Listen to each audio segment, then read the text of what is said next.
Source was made by Tony Smith in 1971. It is painted steel, made in 2 parts. It is 11 feet tall and it weighs 7 tons.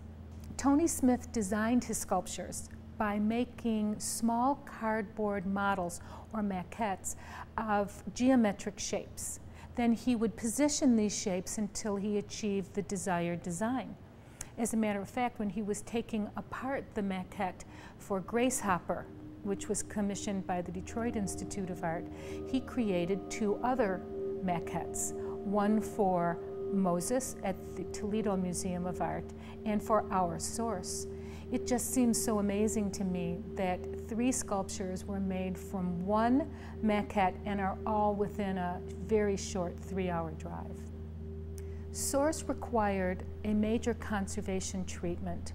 It is an outdoor sculpture, and for many decades the sculpture had been exposed to the outdoor environment, which faded the paint, and people would get up on the sculpture and they would inadvertently scratch it. And these scratches responded to the climate, causing the steel below to rust. Consequently, the paint would delaminate from the steel. The team of painters from ASCO came from Virginia to Cleveland to paint the sculpture in a warehouse downtown. The sculpture itself was taken apart and lifted onto flatbed trucks and taken to that work site. Once it got there, the sculpture was cleaned and loose corrosion was removed, and then it was moved by 2 huge forklifts into the warehouse and put on steel risers where it would be painted. It took about a week for the surface of the sculpture to be properly repaired to ensure that it was smooth and would properly adhere to the new paint.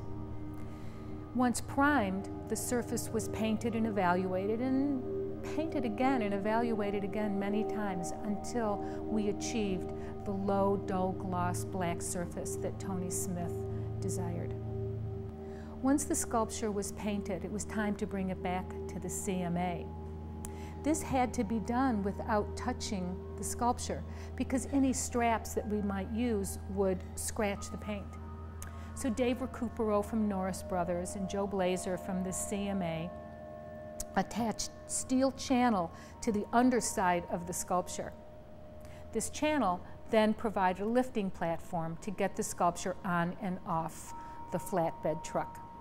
In preparation of bringing the sculpture back to the CMA, the land was contoured in order to keep rainwater from collecting around the sculpture, and trenches were dug where the steel channel would have to go in order to rest the sculpture on its foundation.